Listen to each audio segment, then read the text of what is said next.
good morning po sa lahat mga trops. Panibagong araw at panibagong vlog na naman tayo. Tayo na nga. Katubig na yung ating hinukay kahapon. So, kaya nakapagpaandar na tayo ngayon. Oh.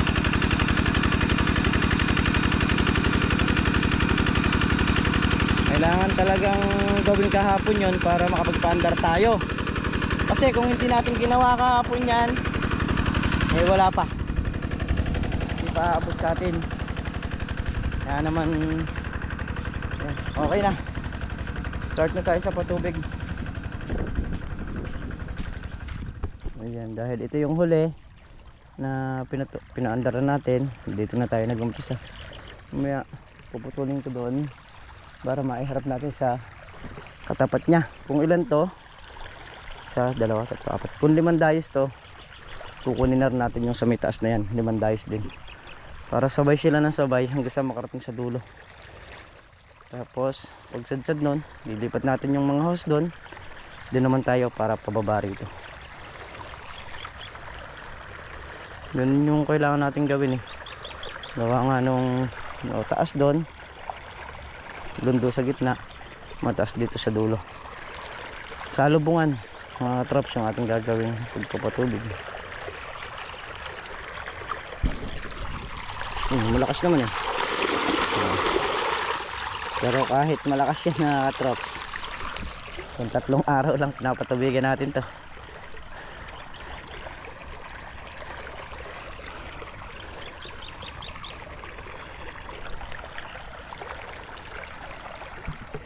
Ang 4 na dayos na to mga katrops natin pinapatubigan.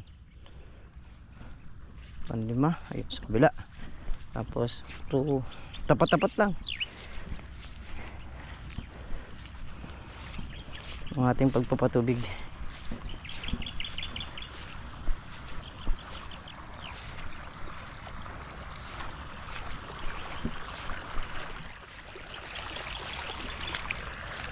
Ayan mga katrops, ayun muta.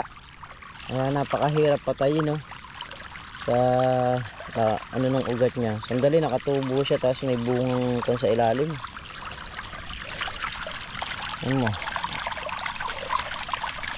Itong lupa na to. Ayan, kung gaano karami yung buto niya. Mga katrops. Pakarami. Kaya ito yung isang halaman na napatay mo man, sandali nakatubo siya. Ang kuha na yan, yung muta. Kaya pag nagagrass cutter dito, bago ka makarating sa dulo, tubo na yung mga nandini. Ayan, 20 makukuha na yung mga yan. Yan, yung mga yan makukuha na yan.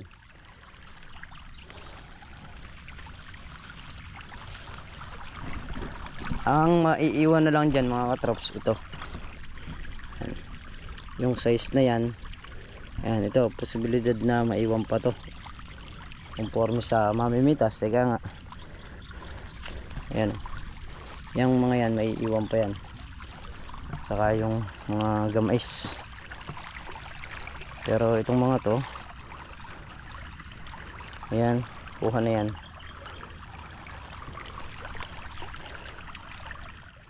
Hindi naman talaga magsasabay-sabay mga katrops. Meron talagang una, pangalawa, pangatlo, pang-4 na hanggang sa panlimang pitas pa yan.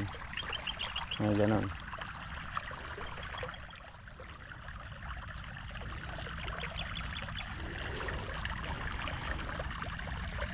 Yan. May iwan. Yan. Mga yan. Yan. Mga yan. Pero yung mga ganito, gaya na to, makukuha na. Sumadjad tong tubig natin na to. Tingin muna tayo ng ng diesel. Bibili muna tayo.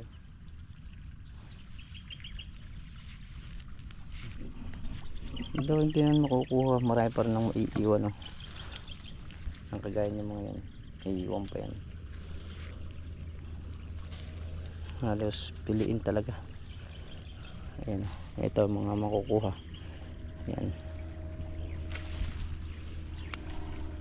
Ayan tayo ng diesel.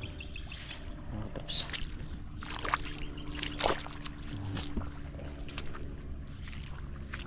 ayan po.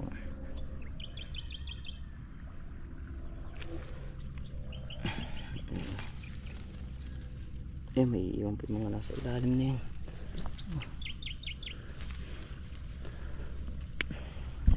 So yun nga, tayo bumili ng diesel mga katrops, pampatubig dito sa Calamansi.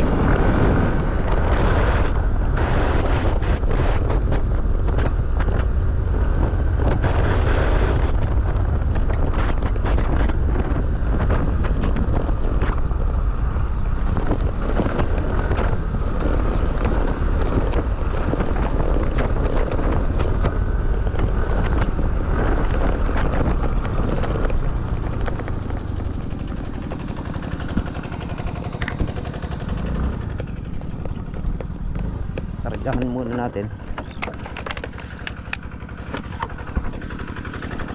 Natin to.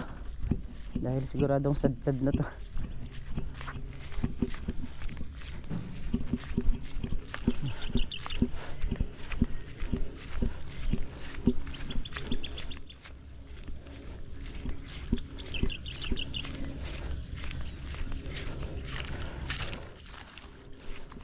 Ayan o. Pinuto ko sa 2 dayos dahil nga bibili tayo ng gas.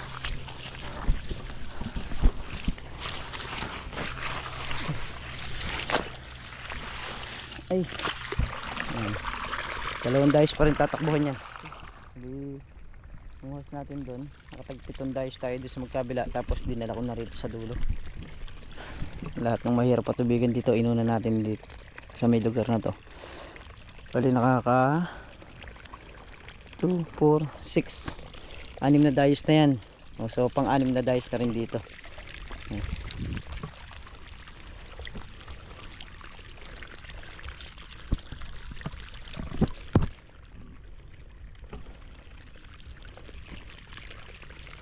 Bali pang ano natin to, 13 dayos pati yung nasa bungad.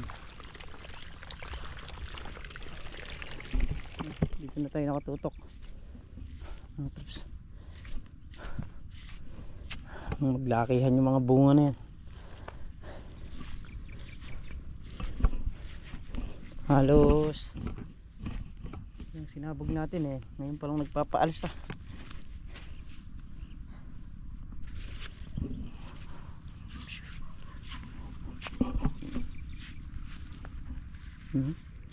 Bumuo siya ta.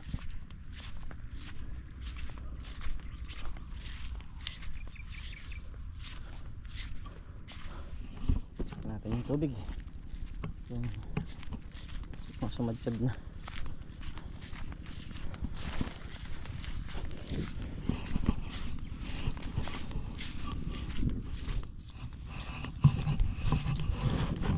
Bali nasa taas kalahati na tayo ron.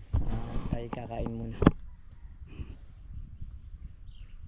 Saka yung aso dadalan din natin ng pagkain dito. Tapos pinatay muna natin yung makina kasi kung saan lang tatakbo yung tubig niyan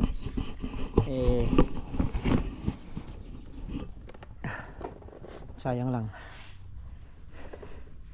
kaya pinatay ko muna. Sandali lang din naman paandarin yan at sandali lang din pakuhanin ng tubig pagka ganyang umandar na. Dire-diretso na natin yan mga katrops, pati yung baba na yan patutubigan ko na. Gayak-gayak na. Gagayak na rin natin yung baba. So, ano na ngayon? January 17.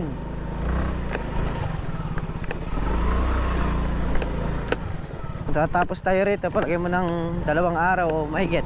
Tapos dito, ganun din. Nasa 5 araw. So, pwede na nun. Para sa pang Mayo, meron tayo. Hindi tayo malalagutan ng kalamansi.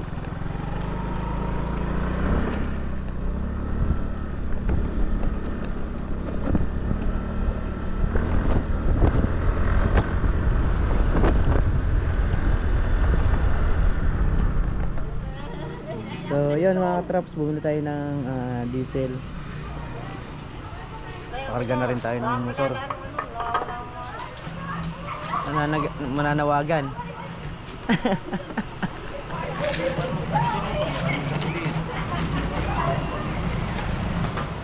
Nakabalik na tayo. Tumaandar na yung makina. Pausok na rin tayo rito.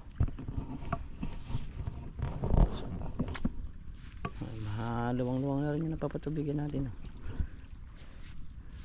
Yan, bali sa 2, 3, 4, 5, 6 na dice na lang yung hindi natin napapatubigan dito sa bandang itaas na to. Yung dun sa may kabila tapos na. Tapos yan pa, ito pang nandito. Pakita ko lang sa inyo kung hanggang saan lang yung naabot ng tubig mga katraps. Ayan, hanggang dito lang. Ito lang, yung tapat lang na to. Yan, dyan. Yan lang. Tapos yung doon, ito parting mataas na yan, pataas na rin yan eh. Kaya lahat ng tubig hanggang dito lang. Saka natin sasalubungin doon.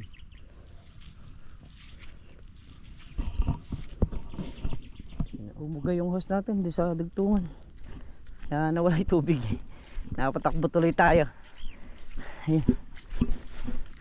2 na lang eh. Hindi pa tayo pinayari. Hindi nila. Saan na ba yun? Hindi pala dyan. Dito.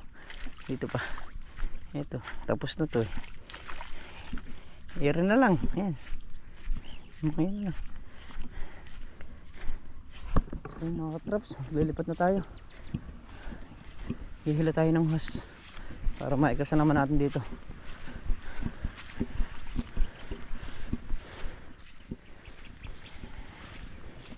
Hose tayo para mapagpatuloy sa pinapatubigan natin. Oras natin 4:20 ng hapon.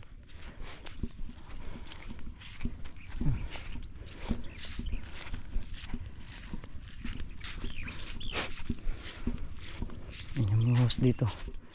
Kukunin natin.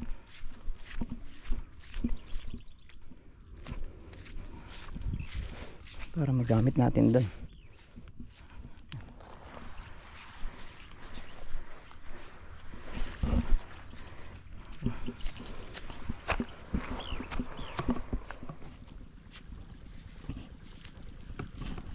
Pang-dimandize na tayo rito mga katrops. Bungad na bungad oh. Ay. Nasalubungin lang naman to dito. Hanggang dun sa may gitna. Kasi ito yung parte nung mataas. Bababa naman dun. Kaya mas mabilis pagka magkasalubong.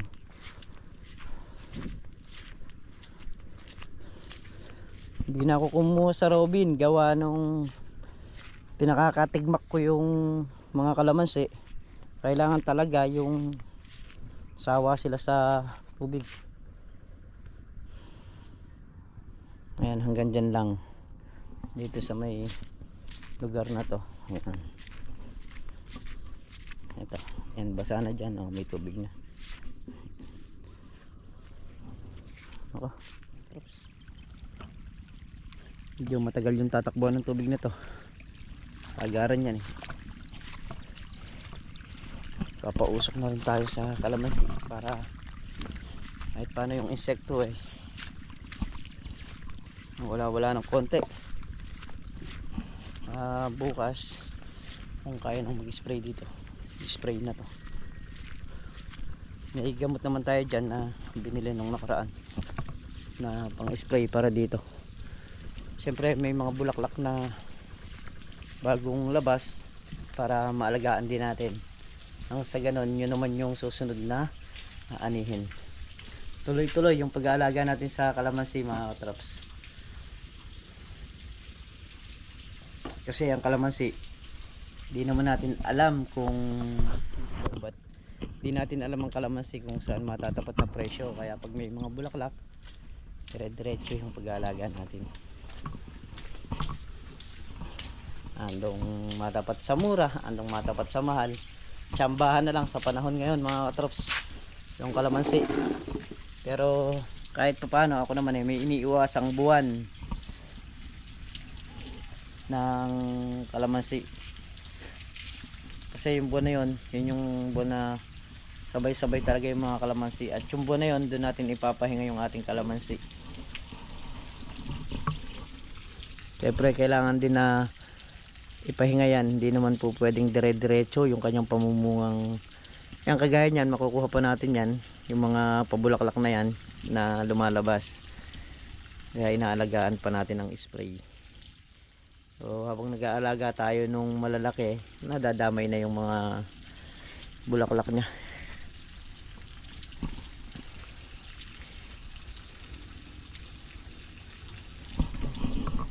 Kaya pa tayo rito.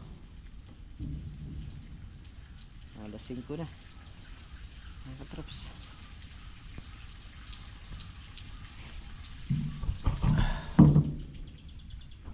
Ready na yung payangan natin. Ready na sa pagbubuhos ng mga kalamansi na pipitasin dito.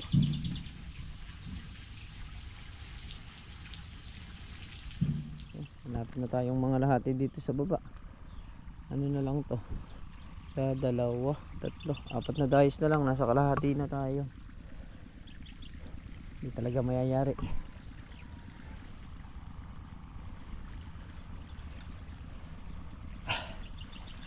Pinipilit ko sanang yariin. Dahil yung sa baba natin, patutubigan ko na rin. Para dire-diretso na.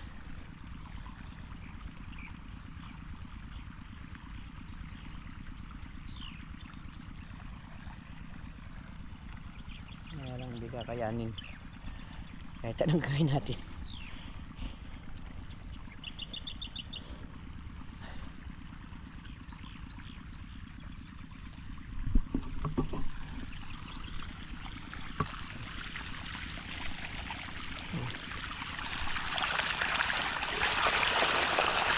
Pagkalipat nito, ito muna tayo sa tindahan, hindi tayo merienda.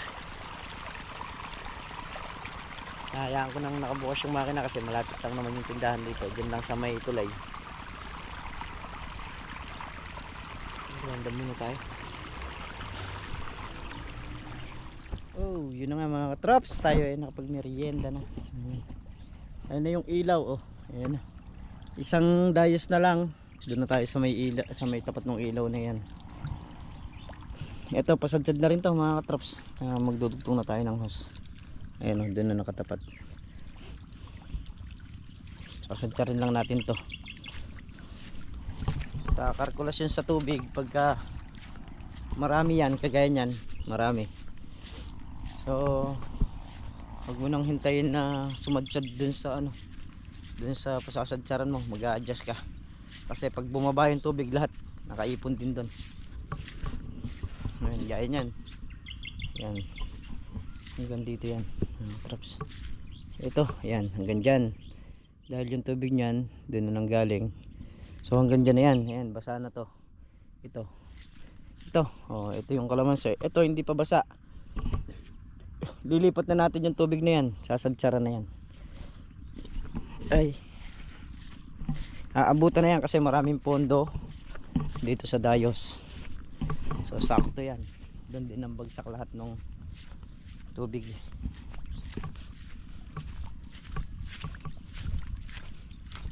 Dudugtong na tayo. Yan. Diba? Sumadsad na. Ito yung sinasabi ko na basa na yan. Oh. Basa na yung lupa niyan. Ayun na, hanggang dyan na yung tubig, oh. Sara na siya. Dito lahat may stock yung tubig na manggagaling sa taas. Kaya hindi ko naman kailangan pasadya rin, hanggang dito lang talaga. May lugar na yan, oh. Aabutan na yan. Ito naman, ang isa na to. Ayan, basa na yan. Oh, hanggang dito lang. Hanggang dito lang yung patutubigan natin dyan. Marami ng stock yan, bababa namang mabilis yan. Saktuhan lang,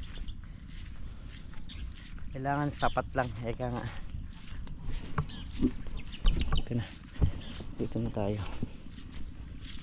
Yun na. Ah, alas 6 na ng hapon mga katrops. Dito pa rin tayo, nagpapatubig.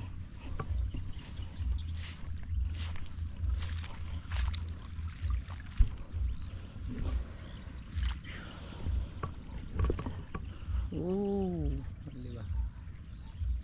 Sarap tingnan, no? Pag malinis.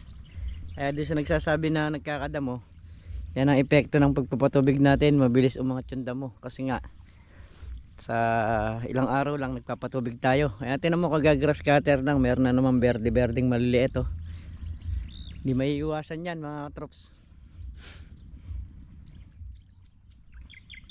Kasama na sa paghahalaman niyang damo. So yun mga trops, dahil hapon na nga po, medyo madilim na.